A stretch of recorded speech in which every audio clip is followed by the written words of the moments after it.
ただければと思います。ご自由に。今日はありがとうございました。全体的ですけど、ちょっとあと、ポールさんがおっしゃった啓蒙思想ですね、今日の話。啓蒙思想から、人権とか、民主主義とか、あと平等とか、そこからだんだん革命思想になって全体主義になって革命思想になっていくという、確かにそうだと思うんですけど、ただそこにですね、私は思うにやはりこの世の中には絶対に悪をなす者っていると思うんですね。支配したいという支配欲というか、だからそういうものにとっては非常にこの今啓蒙思想っていうんですかね、そういうものが非常に利用しやすいということではないか。そこに例えば何かブレーキとか旺盛とかそういうのはブレーキだと思うんですよ。だから結局それがないから自由にやっちゃうと、そこだと思うんですよね。絶対必ずそういう人間いると思うんです。だけどそこでブレーキがあるからやらないんであって、その野放しになるとやっぱりやると思うんですよね。でしかも人権とかっていうのは耳当たりいいから自分は擁護されるわけですよ。それで人権の相手を攻撃すると。だから最近で言うとオリンピックの森会長ですよね。女性蔑視って言って攻撃みんながしまくったんですけど、結局引きずり下ろされたんですけど、結局あれも要するに女性の人権とか言ってですね、攻撃してそれを利用して引きずり下ろすということだと思うんですよね。だから結局それに同調した人までも叩かれるという。であと最近の男女別姓ですか、男女別姓、あれも結局あれも社会の破壊というかですね、戸籍制度をやっぱり破壊するということでやっぱりやってると思うんですよ、基本的に。だからそういう形でですね、結局非常に利用しやすいんでしょうね、その民主主義とか彼らにとっては。自分が絶対傷つかないと、相手を傷つけて自分は助かるという、それは非常に卑怯な形で悪がなせるわけですよ、そう思うんですよね。だから結局私はちょっとそういうことじゃないかなというふうにちょっと感じたんですけど、それはおっしゃる通りですね。まさに自由主義は好き勝手に何でも、つまり悪を簡単にできるということだし、いいですか？どうぞ。おっしゃることね、よくわかるんですけど、私ね、啓蒙思想、さらにその申し子である共産主義、こういう思想をですね、非常に金閣玉上にする人たちを見てますとね、非常に唯我独尊だなと思うんです。自分以外は人じゃないぐらいな、そしてその全ての悪いことは自分じゃなくて周りが悪いんだ、制度が悪いんだ、何かが悪い。だからそれは革命思想のもとですよね。何か良くしたいっていうのは自分以外のものをみんな変えちゃう。もうルソーの思想なんてそうですね。自分が生きてきたものと全て反対のものを良しとするわけです。で自分のことは全て正当化する。結局自分勝手な人間が一番利用しやすい制度と、そういうこだからそういう方って今ウイグルの人権問題あるでしょ、絶対声上げないんですよね。だから使い分けしてるんですよ、本当に。だから中国の全体主義政治体制ですね、そういうものをまさに中国共産党の自我を満足させる体制だということですよね。話の中に出てきたいわゆる別姓の問題ですね、いわゆる社会を破壊するための、それは非常に大事だと思います。竹澤先生の話の中にも出てきた、いわゆる教育官としての強制収容所とか、つまり、それも、いくつかの研究家によって明らかになっていますけど、ルーソーの社会契約論とエミールは、やっぱりセットとなってます。つまり、その政治を実現するために教育を通じて人間を作り直す。その革命の当初から、その教育を完全に革命的にさせる計画があったんですよね。その家庭から子供を奪って、なぜか親はやっぱりダメな伝統的な教育を与えるから。社会契約論なんかひどいですよね。あれはもう本当にまさに契約で、自分が奴隷になるっていう契約するわけですよね。そうですね。で、相手に命を捧げちゃう、ね、それがまず最初だと、そういう前提ですよね。みんなバラバラになって、恐ろしいことを、しかもあれがベストセラーになって世界にばらまかれたわけです。まさに社会破壊制度秩序破壊をそのままですよ。だからあれは独裁、その全体主義体制にとって最も良い教科書なわけですよ。もう上の人の言いなりになる、そういう契約するわけです。それは社会契約ですからね。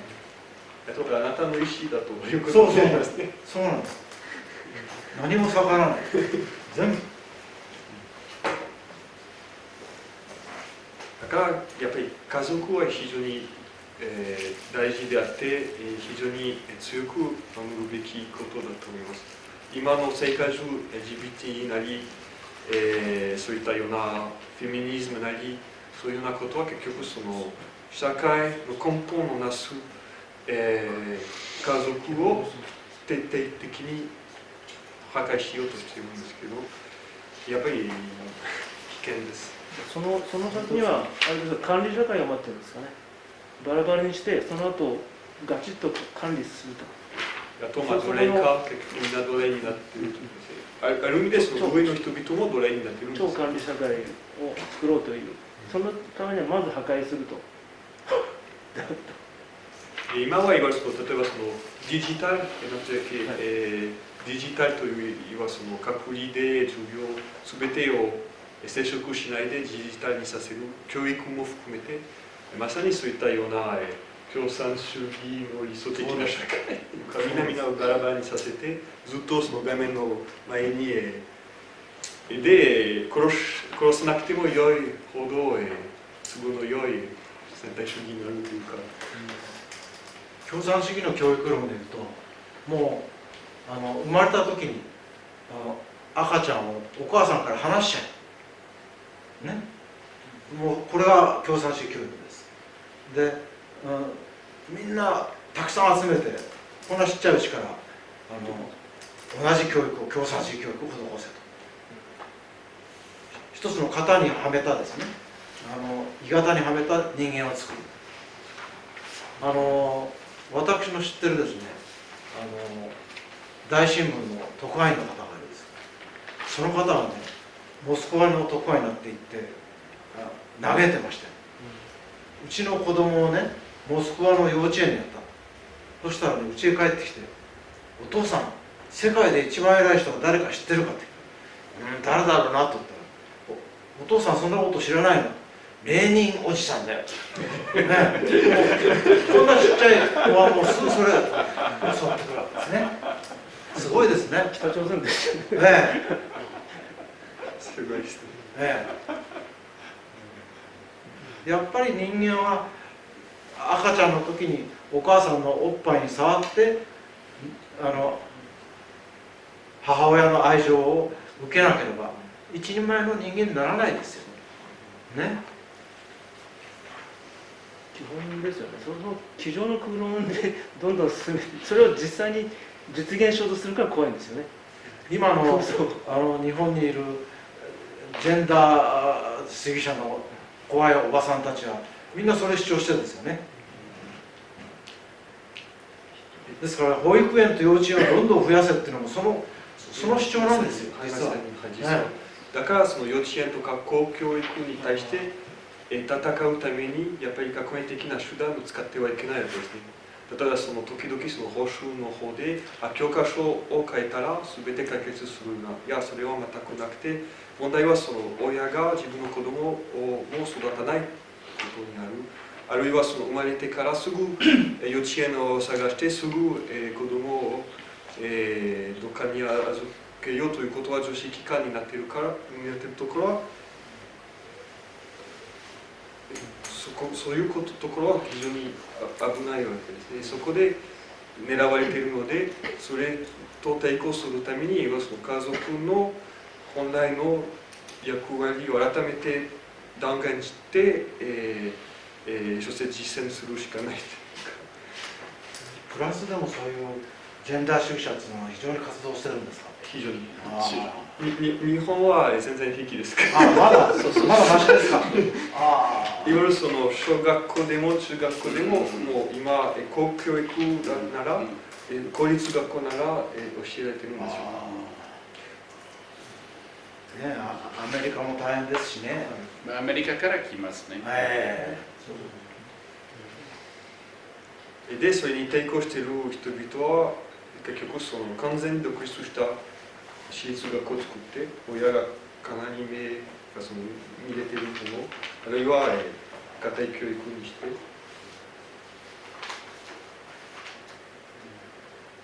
まさにご案内のように、共産党宣言ね、の初めに家庭はいらないと書いてあります。それがね、実現されつつあるわけですよ。ね、恐ろしいですね。してますね。ご存知のようにルソーっていうのは家庭の味っていうのを知らないんですね。ほとんどみなしも同様に育った人ですから。それで自分の子供をそうですね。自分の子供をみんな捨てたんです。5人の子供ね、しかもそうなんです。これを正当化しますね。そのおかげで良い市民になるから。そうですね。よかった。でも教育の本の出てきました。そう、教育論が。エミラ。でも子供は。そこも大事ですね。その全ての革命家とかそういったようなことになると、綺麗な言葉にとどまらないで、実際どういうような生活を送ってきたか、どういうようなことをやってきたかを見ることも大事です。その通りですね。成人と同じように、やっぱり、人々を何をなすことによって評価できる。私のわからないのはね、なんでね、ルソーの著作、読んでみると矛盾だらけでしょ。言ってることはすぐ変わっちゃう、反対に。そういうようなルソーの著作はどうしてあんなに流行ったんでしょうね。人々はその気まぐれじゃないですか。いわゆるその子供のように、やっぱりその最初あまり考えないで、やりたいことをやりたいだけと思って、そしてルソーが好き勝手にできるからさ、そういうことじゃないですか。なるほどね。それはあるでしょうな。あと傲慢ですね。やっぱりその人間はそれほど力があるから、何でも作れるというようなところもあるかもし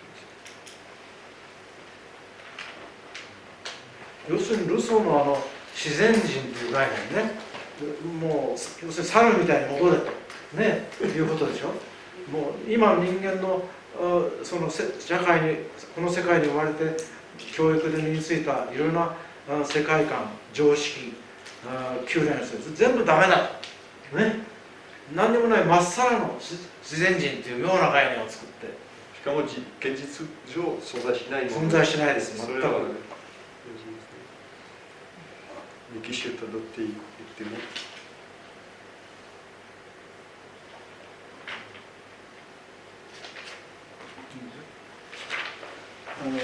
滝沢先生とあとミシェルさんと今日どうもありがとうございました。とても勉強になりました。でちょっと滝沢先生とミシェルさんに一問ずつちょっと質問がありまして、滝沢先生の方なんですけども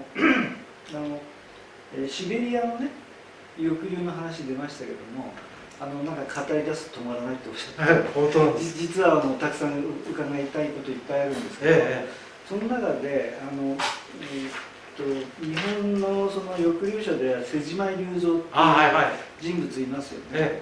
で彼は長曽根さんのブレインで伊豆中学に出世して、院長のやってますよね。で人の半生の私伝記を読ませてもらったんだけれども、やっぱりなんかこうなんていうか美化してる部分もあったりするかもしれないと思ってね、彼の実像っていうのはちょっと僕分かんないんだけれども、先生の評価ってどんな評価されてますか？やっぱりですね、疑問点が多い方です。でしかもお読みになったいわゆる自伝というおそらく産経から出たあれですね。その他ね、彼は山崎豊子に自分を美化した小説書かしてる。その中でですね、その主人公の名前は生き正しって言うんです。正しく生きた。それは自分モデルだ。瀬島自分。そんなことをしなきゃならないっていうのはですね、逆に彼が非常になんていうか苦渋に満ちたですね、暗い人生を送ってきたということの反映じゃないですか。でしかもですね、彼が戦後ですね、ソ連大使館と密接な関係を持って諜報活動をしてたというですね、証言があるんです。警視庁の方の佐々純子さんという佐々純子って人は警視庁の外事課の課長をした人ですからね。内閣調査室の初代の室長ですね。初代の室長は違います。違いますか。はい。わかりました。ありがとうございます。あとポールさんのミシェルさんの質問なんですけど、フランスのね王政復古についてですね、230年間結局共和制が続いてもなかなか戻らないんじゃないか、ちょっと悲観的なものの見方されていたんですけど、私は個人的にやっぱりフランスがまた輝きをね取り戻すとしたらやはり王政に戻るしかないだろうと、個人的に今思っているわけなんですけれども、結局フランス革命が端緒だったとは思うんですけど、それはもう明らかにカトリックを攻撃するっていうことがね、もう王政学会王権学会でもいろんな方が発表されているから間違いない話だと思うんですけれども、裏返して言うとカトリックが復興していくとまたその体制的なものもね、戻ってくるっていうようなものの見方もできるんじゃないかなと思うんですけれども、そのあたりどんなふうにお考えでしょうか。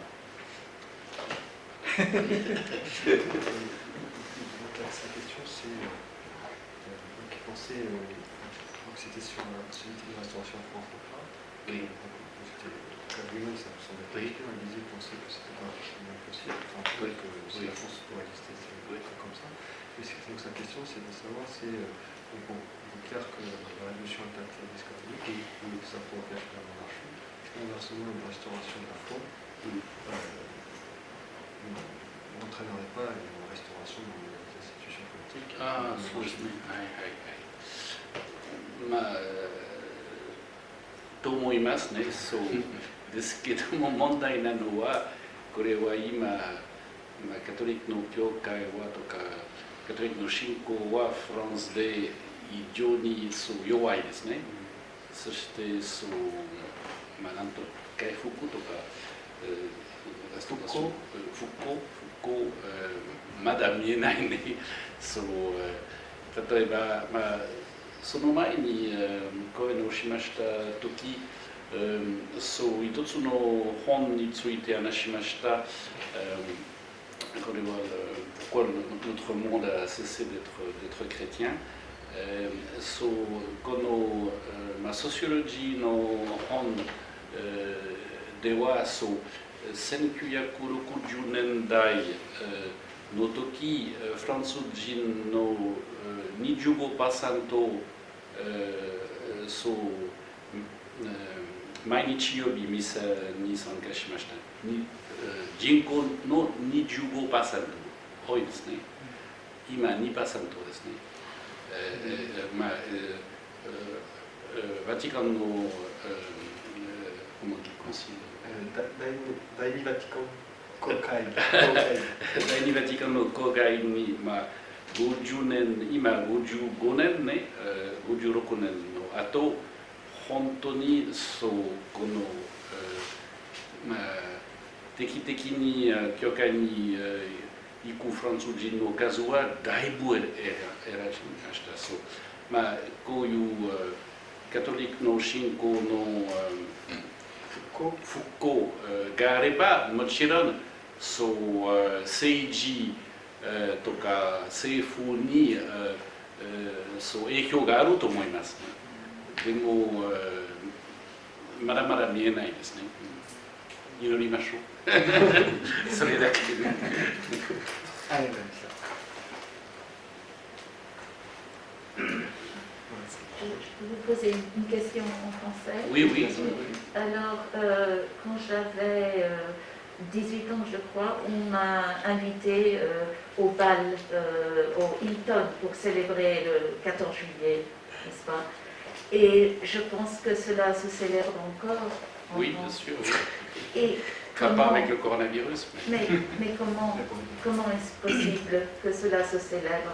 Enfin, moi, à cette époque-là, j'habitais le 12e arrondissement, la place de la Nation, où les carmélites, tout est documenté sur les murs, Oui. tous les meurtres. Dans peu de semaines, la place du trône renversée. Comment est-ce possible qu'une nation comme la France célèbre cela aujourd'hui? Mais parce que C'est la République, c'est pas. mais c'est la République, parce que le 14 juillet n'a été célébré qu'à partir du centenaire. À partir de 1889, avant, c'était pas célébré du tout. Napoléon avait créé comme fête nationale le 15 août, qui est l'Assomption de la Sainte Vierge. Et donc, et c'est devenu, par l'éducation républicaine, l'enseignement public, etc., c'est devenu progressivement une fête populaire. Et donc c'est associé au feu d'artifice, au bal des pompiers, et les gens oublient, ils ne savent pas ce que c'est que le 14 juillet. Et donc pour la population, c'est une réjouissance. Le 14 juillet, autrefois, c'était l'arrivée du Tour de France. Et donc les gens, je vais faire une citation historique, mais un certain maréchal Pétain a dit « les Français ont la mémoire courte ».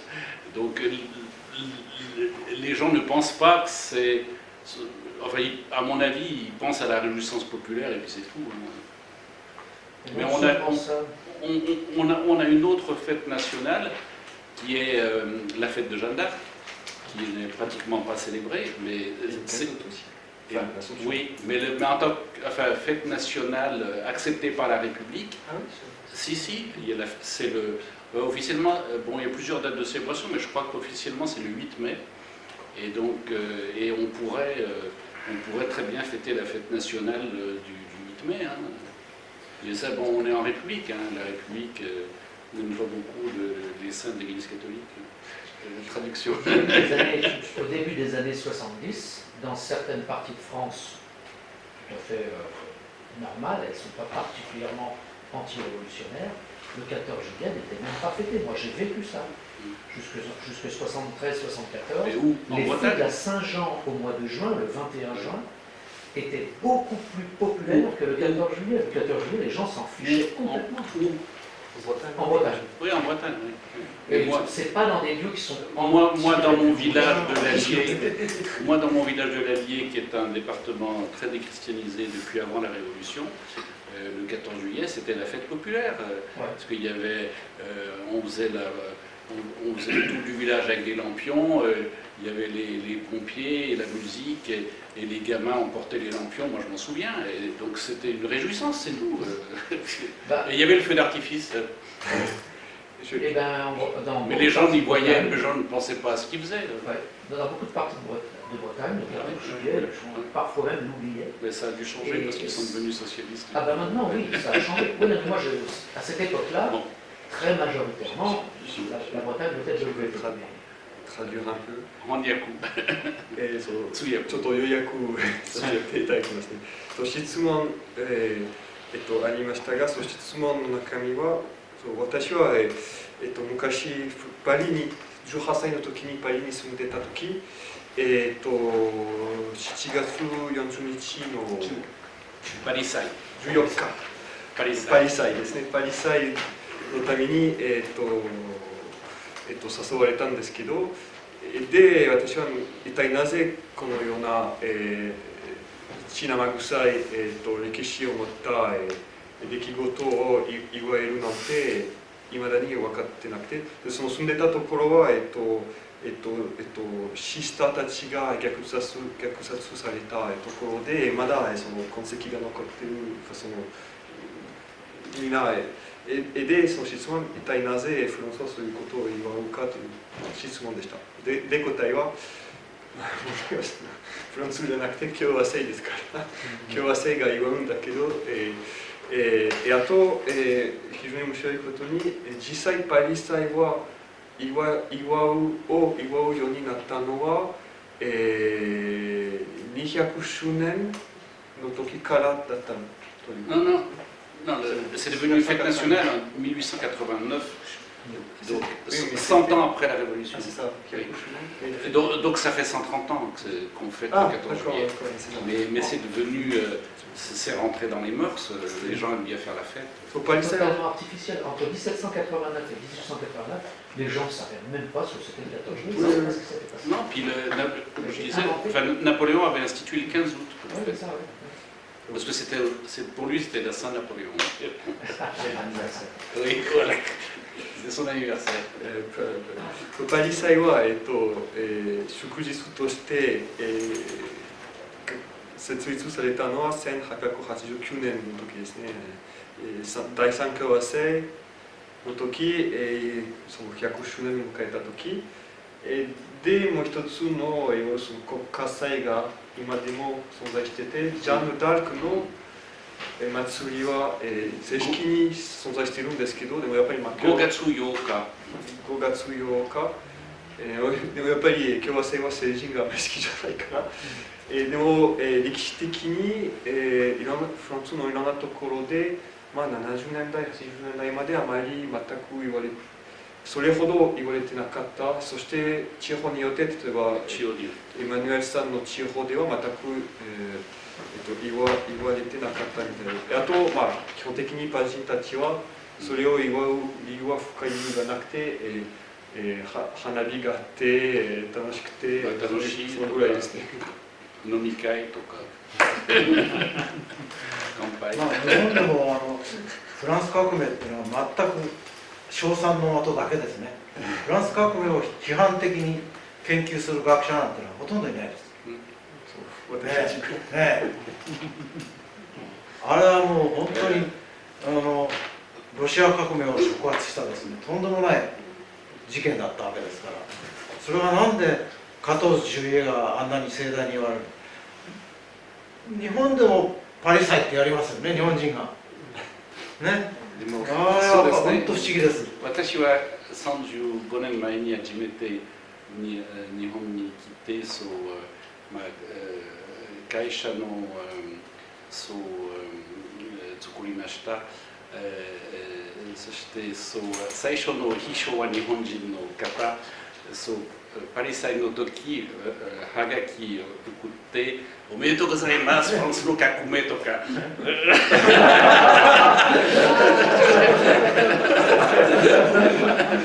No, thank you. おめでとうございます。日本人にとってパリ祭は素晴らしい。Je pense que les Anglais, nous l'avons pris plus au sérieux. Pardon? Les Anglais, nous l'avons pris plus au sérieux, cette question de la révolution. 日本の教科書でフランス革命割とこう高く評価しているような書きっぷりになってるんです。だからみんなこれ正しいものだと素晴らしいことなんだけども植え付けられてるんですね。Enfin, je pense que le Japon, l'enseignement officiel est aussi sous l'influence des Lumières, mais avec des conséquences moins graves qu'en France, parce qu'on est encore dans un système monarchique traditionnel, etc. Mais le...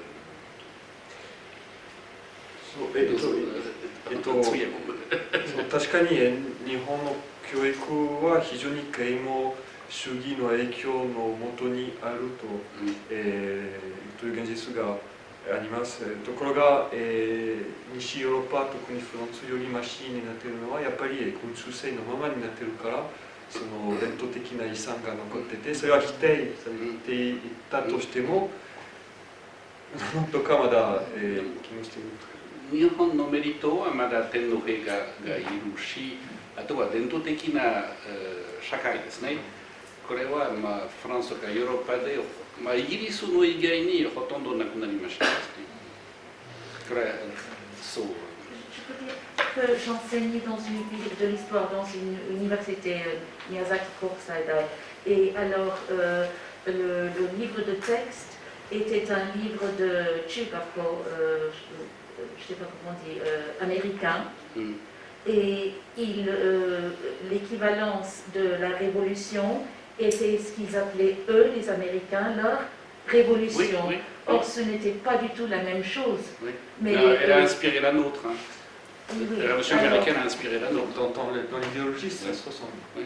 Ouais, et ils sont pas les- il se vantait d'être responsable de la révolution en France, Oui. mais, mais c'était dans le Oui, texte. bien Hein. sûr. Mais ce qui est vrai, hein, Mais ce qui est vrai, oui. en partie. Enfin, c'est-à-dire que la fondation des États-Unis est une fondation complètement maçonnique et Oui. lumière puritaine. Oui.